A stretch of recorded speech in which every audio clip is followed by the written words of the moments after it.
Hello everyone, welcome back to Call of Duty DFS Slate breakdown for July the 3rd, the third and final day, I believe, of week 2 of the Call of Duty action. I guess there's only 3 weeks, so the second one here should be a pretty interesting one here.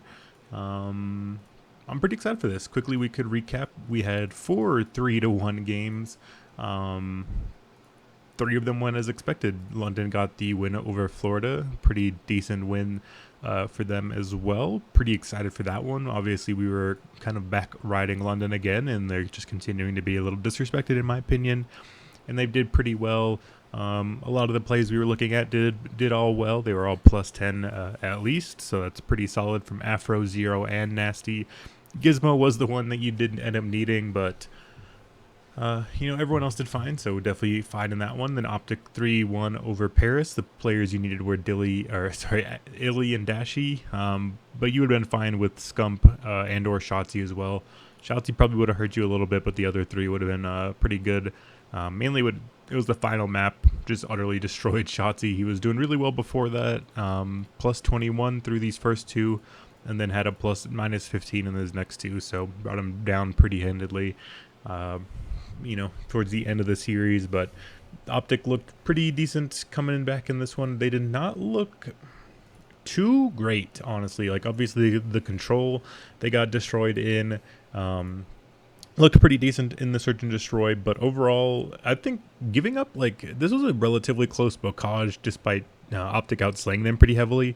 The score was pretty close. The Berlin 250 to 190 was kind of close, and obviously the control went heavily towards the Paris side, so not too convincing from Optic, although their DraftKings scores were good enough regardless. That's something to keep in mind maybe. And then we had the upset here again with New York against Seattle. We were on the right side of this one. The players you needed were probably just Kismet. You probably could have gotten away with Hydra or Paul as well, considering that they were pretty cheap and pretty low owned. But Kismet was the one you needed. I did have one share of Kismet. He was in one of my 4 or 5 lineups, I think. But everything else around him was not ideal. I believe that lineup was just a New York 3 stack with Hydra, Paul, and Kismet, and Hydra and Paul just didn't do enough to help out the Kismet number here. I believe he put up like 150 DK points, which was pretty crazy. A lot of his damage ended up coming on this bocage, but he maintained it out through the entire series. So pretty decent stuff. Had 2 underdogs here so far, so we needed FaZe to clear out the perfect day, and they got destroyed. It was a pretty terrible series from RCDs, although you can't really entirely blame him. I believe everybody else, the entire team just really didn't show up. They didn't win a single respawn. They only won that search and destroy there. So pretty disappointing stuff from FaZe. I've already, cheated looking at these odds here a little bit, but I'll be pretty intrigued to look at that for sure. And should be pretty interesting. I think there's going to be some interesting spots for tomorrow based off of this series and particularly. But, I don't know. This was just a pretty bad performance from FaZe.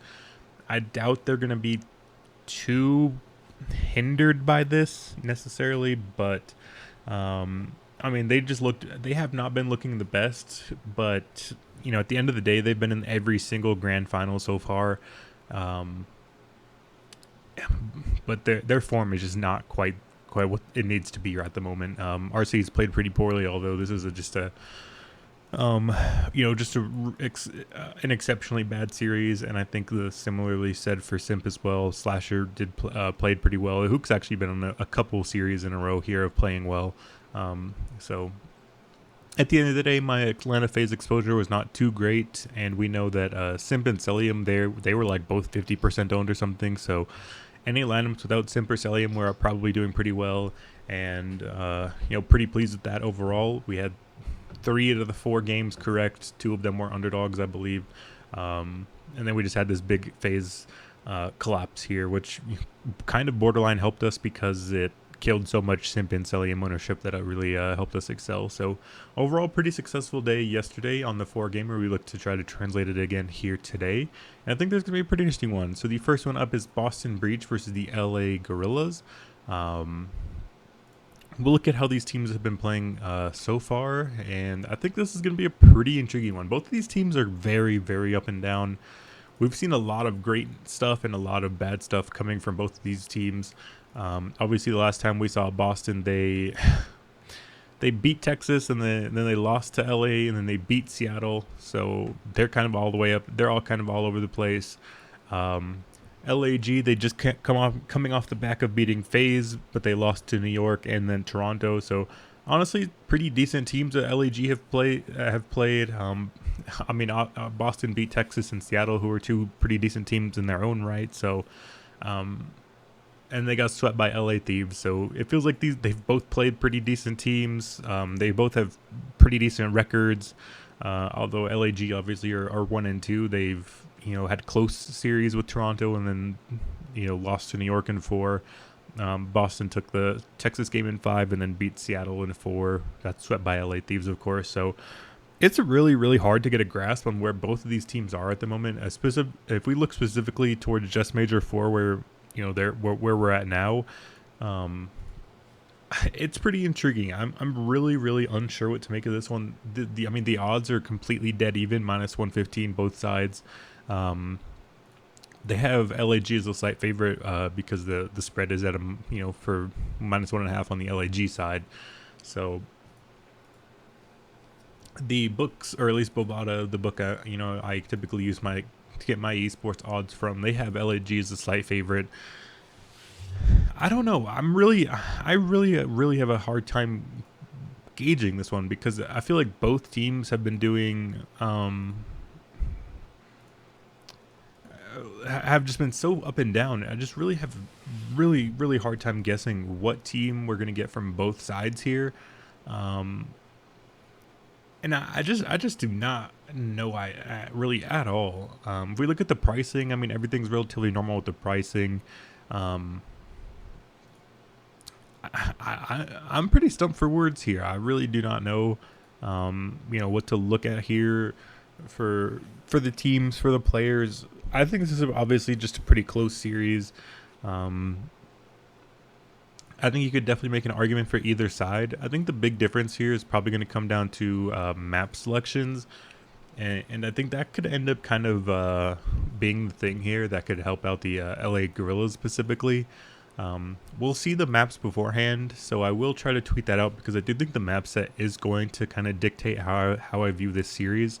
So my Twitter's in the description as usual. I'll try to put out a tweet probably 15, 20, sometime before lock, looking at the map set for this one. And I think that will ultimately decide which way I go because I think what's the most likely scenario, which I think would help the LA Gorillas, is that they probably end up banning the bocage. And I think they're going to be fine on every other map. If we look at the bocage hardpoint that we've seen from Boston, they're 2-0 on that. I think that's the best hardpoint map that Boston has, at least for their players. When we look at who's been performing for them, it has been narrow and vivid. And those are obviously two pretty fast, pretty aggressive submachine gun players who can definitely run rampant all over bocage. So it would definitely be pretty smart, I think, for LAG to end up taking that map out, slow the pace of the game a little bit down, and I do think LAG would be would be advantageous of them to look to go to pretty much any other map. I know Tuscan they're 0-2 on, but it's not like Boston are particularly great on Tuscan either. That would be the second best option for Boston, to go to Tuscan if bocage is banned. Tuscan is a little bit like bocage, but not fully, in the sense of good submachine gun play will typically dominate that map, although it is a little bit more neutral, for both the AR and the submachine gun players. So overall, I think if we do have LAG do what they should, and I think they will ban the bocage, then Boston will most likely return ban. I'm not sure. Maybe Berlin, maybe Gavutu. They've been 0-2 on Gavutu, and that's their second most banned map. But LAG typically don't like the Gavutu either. Both of these teams typically ban bocage and Gavutu, although it's a little bit more spread out for Boston. So I'm not sure. So we'll have to look at the maps and see. But I think most likely the scenario is if LAG ban bocage, I'm going to be leaning towards that side. I think they've overall just been playing a little bit better as a team. Boston's been very, very hit or miss. And I just don't have that much faith put into the names from Boston as much as I do think like LAG has. If we do look at Boston, it feels like they're a little bit more likely to collapse. Like when we look at like how they've been winning, I think winning through Vivid and Narrow, it just feels a little bit more unlikely than having players like Hook Slasher and Neptune perform. When we've just seen Methods and TJ Halley continuously perform so poorly, they're relying on Vivid and Narrow to perform, and that feels just a little bit more unlikely when I compare it to players like Hook Slasher. They've been playing pretty well lately, and then Neptune, they just need a decent performance, and he's been doing acceptable levels from him as well. So I just think in that scenario we can see enough from those three players specifically. I do think that LAG will probably pull this out, but again, this is pretty close. I don't have too much of a lean on it, but overall, I'm going to be leaning LAG. I'll mix them up in a little bit in my lineups. I do think, wow, they destroy these. They don't even have updated rosters here. Holy. They have Hook, Gunless, Slasher, and Asim, so they don't even have the updated rosters here. They still have Gunless and Asim for some reason. I mean, I think Hook and Slasher are probably the two you'd prefer anyway from the LAG side, but that definitely just condenses it very heavily to those two players because there's literally no other options. You can't play Gunless or Asim. They're obviously not on the roster anymore. You would have to go with Hook and Slasher. So for that, I might just leave this series out altogether. I do think the map set is going to end up being pretty poor. I don't know if this is going to be probably a wait and see scenario. It's probably going to be a wait and pass. Maybe, I'm not sure. But I'll try to tweet something out probably again 20, 30 minutes before lock or so and try to get some info out. But given that the only options we have are Slasher and Hook, I would be more inclined to look towards the Boston side. And this is probably going to be my game plan. So if you guys don't want to look for my tweet or just look out overall, my game plan right now is going to be play nothing from this series if Bocage is banned. But if Bocage is in the pool, I'll be looking at Boston and just their SMG players of Narrow and Vivid, and that's going to be my entire outlook on this one. I think if Bocage is banned, you probably don't want too much of this series either way, and I could definitely see it going either way. But I think Boston would definitely have the upper hand on Bocage. Although I do think LAG should ban that. We just saw yesterday when LAG probably should have banned Bocage yesterday against FaZe. They beat FaZe on Bocage, so maybe LAG are fine going to that map. Although I wouldn't be too confident in that. If we do look at the result here, it was a pretty big map from Slasher, and he's their slow AR player on one of the best submachine gun maps. I don't think this is that replicable, all things considered. So I would be still favoring Boston on the Bocage. So that's going to be my game plan. I will skip this series altogether unless a Bocage comes out a little bit before lock, and then we can pivot over to some of the Boston guys. Again, it would just be Nero and Vivid for me. Otherwise, I'm just going to leave this one alone. I don't love the outlook of this one too much. Up next is Paris LA Thieves. LA Thieves are minus 1,000, Paris plus 500. I mean, if we look at the match history from Paris, we could see, I mean, how many series is this even in a row now? 9 series in a row now that they've been defeated in. Only gotten to a game 5 twice. They lost both of those to London and LAG themselves. Although we've been seeing some decent levels of performance from Temp, sometimes Gravity, it's just way too much to ask of pretty much anyone on Paris to do anything. They've just been entirely too bad to justify anything, although I did think that they had a chance against Seattle. That was more of a fade Seattle than it was a play Paris angle. Although again, I do think LA Thieves, they are a team I like to fade as well. This is just a way too difficult spot to try to justify anything other than going with LA Thieves here. So I will just kind of be eating this chalk as well. It's hard to justify anything else. LA Thieves are incredibly expensive. I mean, draws a super cheap at 8.6. So I'd be fine eating that draws a chalk. I mean, Octane is 10K. I think he's probably a decent spend up option as well. But it's hard to do. It's hard to justify anything here. I mean, Envoy's numbers have not been great. Although Kenny did have an extremely strong performance last time out. If we look at their past couple matches, if we look Thieves, I think Kenny's been playing pretty well. No, he played well in this series. He went kind of nuclear against Boston, but then he just kind of gave it all back in the next series. So I do think Octane and Envoy, or Octane and Draza would be the two I'd look to.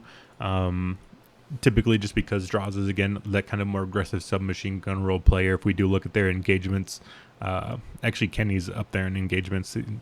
Engagements are not that high, actually. If we look at for a little bit more, I mean, Octane's engagements are much higher.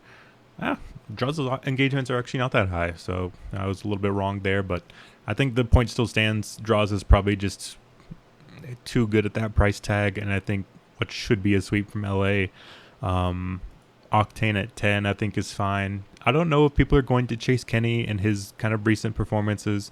Again, he had this giant plus, 150 points in this sweep against Boston, but that's the only time out of the last, 6, 7, 8. One out of his last 8 performances have been over 100 points. That's just way too unstable, in my opinion, to try and justify. So it would be Octane and Draza, and then Envoy would theoretically be the third man in, but that's super expensive to try to get into. So I'm not sure if that's the direction you want to go. I don't even know if you play something cheap like Boston. I don't think Boston's even cheap enough, unless you want to go down to TJ Halley, but that's pretty brutal with how he's been playing. So it's tough, but it's hard to go any other way, really. I do think potentially maybe there is some. What are they doing here? Why is Clayster in the player pool now? What are they doing? Wait, they don't even have Shotzi in the player pool. They have Dashy, Scump, Prolu, and Illy. Dude, what are they doing? Oh, that's super annoying. They have no Kismet, no Shotzi. These are fine, but then they have no no Spartan Neptune. Oh my gosh. Well, that's just a little disgusting. I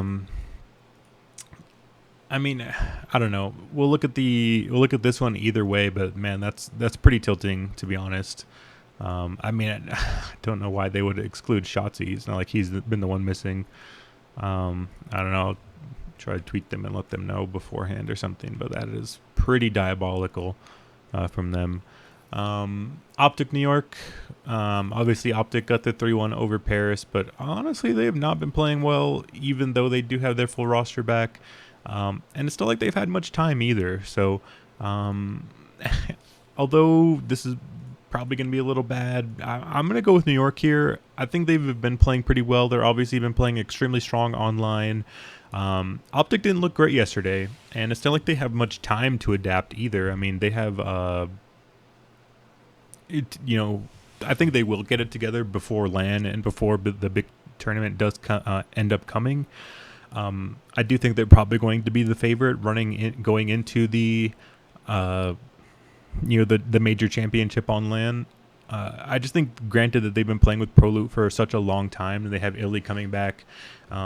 He did look pretty decent individually yesterday, so that does scare me a little bit. However, I do think when you just look at the basis of the Paris scoreline yesterday, they just did not dominate Paris, or they just really didn't put their foot down on a Paris team that looks so incredibly lifeless, in my opinion. We've seen it with Temp and how he's been tweeting and how he's been talking on stream. He's so over this trash Paris team. You can't blame him, but Paris have already mailed it in by such a large margin. They're completely, it seems like a free win at the moment. And Optic didn't even do that much against him. And, they haven't been playing that well beforehand. I don't know. I don't know whether it's like name recognition or it's the fact that they have their full roster back or what, but I really don't. I'm really having a hard time kind of understanding why Optic would be a favorite here. I just think, I mean, granted, New York hasn't played anyone necessarily great themselves. So, I mean, they beat Seattle, but we know Seattle's been, kind of slipping back down the power rankings. We know LAG and Florida, they're not great teams either. But I mean, Optic lost to Minnesota. They lost to Boston. Granted, that wasn't with their full roster, but I don't know if Illy fixes that necessarily. So, I'm still going to New York. I like their ability to get there in all the facets. Optics, I think weakest game mode is control, which is equally bad for New York. So I think New York should definitely be able to probably get off to a hot start, win the hard point, win that search and destroy. I would be a little worried of an Optic Texas reverse sweep, starting with that control, but I think New York are just a lot better online, and I think they've just been playing pretty well lately, and I haven't seen the greatness from Optic yet. They could definitely come out and prove me wrong, but I just think it just seems like a pretty bad spot for them overall. Getting to New York is not ideal either. I mean, Hydra's 9.6, Paul's at 8K, Crimsix at 6K. He could maybe pay this off. Yeah, he hasn't even gotten 100. That's kind of the baseline of what you need. I'm not sure. Maybe he can. He's had some ups and downs, and I wouldn't be shocked if Crimsix plays well against Optic Texas here. So I think you could keep Crimsix in the player pool, but not a target per se. Map set. I guess we kind of skipped over map set for Paris, LA. So I'll quickly go to that, but LA Thieves typically ban Bocage, and that's kind of the only map that Paris have a chance on, really. That's continuously been the one that they've played. They're obviously 1-5 on it, but as you can see, LA Thieves perma ban Bocage, and Paris is that's the only map they play. So LA Thieves would be smart of them to ban the Bocage. I guess theoretically we could see LA Thieves try to practice their Bocage here a little bit, although it's hard to predict that sort of thing. So statistically speaking, LA Thieves would be very smart of them to just go ahead and ban the Bocage. On the comeback, I'm honestly not sure, because if we look at the LA Thieves hardpoint, the only hardpoint map they won is Gavutu. And that's one of like the two maps that Paris typically bans. So we could see a Gavutu ban, and then we head to the Berlin Tuscan, which obviously I would still favor LA Thieves a good bit on. But I think just kind of the point is there's probably not going to be a Bocage. LA Thieves ban that probably like 90% of the time. And I guess it would be okay if Paris ended up banning the Gavutu back, but I mean, who knows at this point with these, with how these guys are going. But, in terms of Bocage watch, I think it's a pretty decent chance to happen in New York Optic. So for that reason, I wouldn't be too scared of going with somebody like on New York, and maybe even looking to get in somebody like Crimsix at 6K as an ultimate salary saver. I think he could do enough. I think just try to get up to that 100-point mark. I think that's kind of what you're asking for him down there, that 6K. And I mean, that's kind of it. I don't know if either of these teams necessarily like to ban Bocage. I mean, Optic, it's close to one of them, but I think Optic should probably ban Berlin. That's the one that they pick the least and they ban the most. And New York are obviously 2-0 on it, and that's the one they pick the most. So if Optic ban Berlin, I'm not sure what New York would counter ban with, but they don't like to ban the Bocage either. That's only happened twice. So, they've been banning either the Gavutu or the Tuscan, and I don't think there's a big preference here either. It would be, it's a theoretically possible for the best possible map set here. If New York end up doing something like banning the Gavutu, and then we do get the Bocage Tuscan, which is the best possible hardpoint map set, But either way, I think Bocage is pretty likely here. I don't see a reason for Optic to ban anything other than Berlin, and New York's typically banning Gavutu or Tuscan. So odds are, I would say we get a Bocage and Tuscan or a Bocage and Gavutu. Although Gavutu again is not an ideal map, I don't think that I think the Bocage can definitely make up for that as well. So I'm fine with going New York. I'm fine with getting them, their Bocage here as well, and I like locking and loading them as well. Again, it sucks that we don't even have a Kismet opportunity to get him as the third man in. It would be Hydra and Paul, but Krim would be a third man in there at 6K. I think he can do enough. I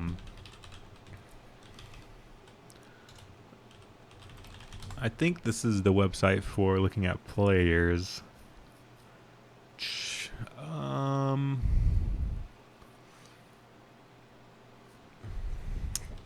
trying to think. I'm trying to look at player stats. Is this it? Nope. I'm trying to look at like a map stats for these players. So I wanted to look at like Crim 6 on Bocage.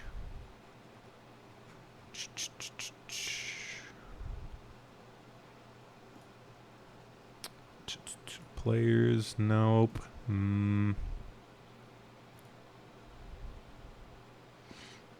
don't know. I don't remember. I should have bookmarked it, but I don't remember how to get to the how to view player stats on the maps for Lostful. So I don't know. I'm gonna have to mess around with this another time because I wanted to look at Crim 6 his stats on Bocage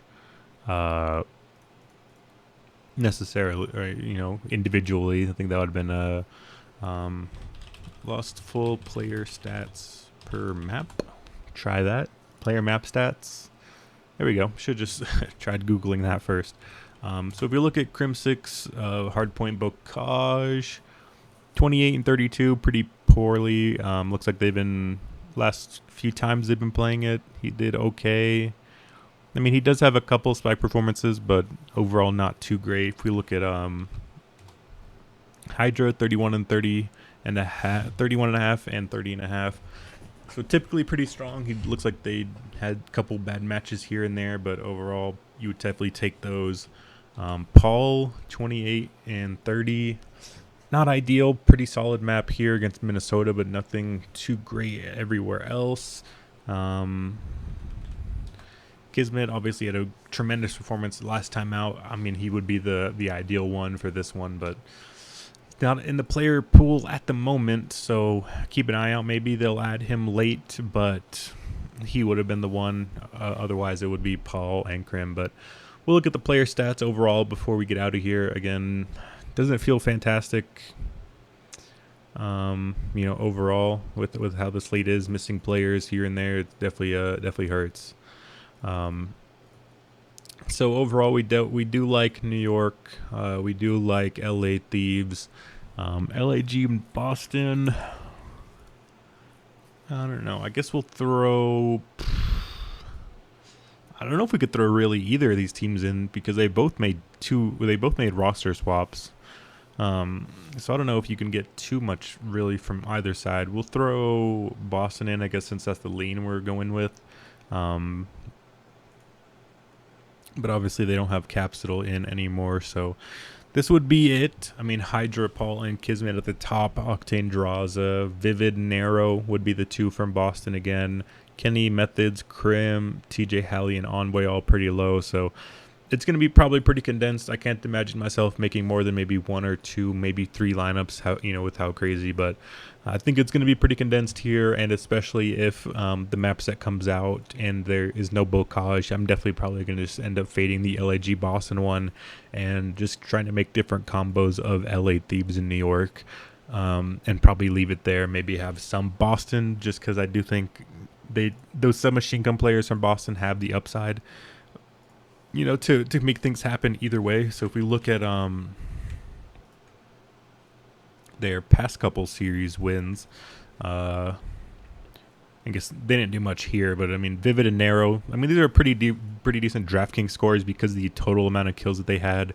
And then over here in this one as well, I mean, it was more so Narrow, but Vivid again was pretty decent. So, they have upside there. I'm sorry. I do think those two players would be the ones you would probably want to go with, Vivid and Narrow. So, that's the direction I'm leaning. Just Vivid, I would probably leave it pretty condensed for player pool. Vivid and Nero, maybe Methods as a third man in if they do. Actually, I don't even know if I would do Methods. Let's look at the Lostful.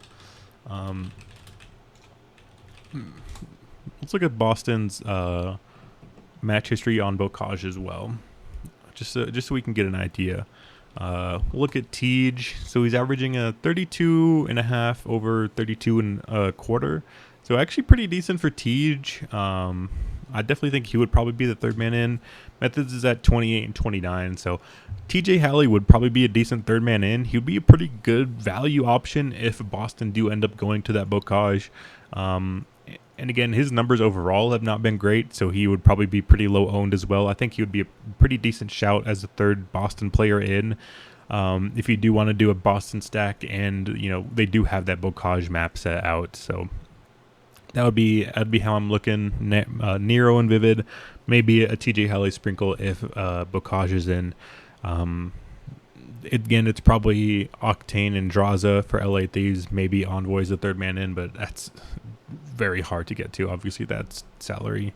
And for New York, it's definitely going to be Hydra and Paul, maybe Krim for super salary savings as third man in.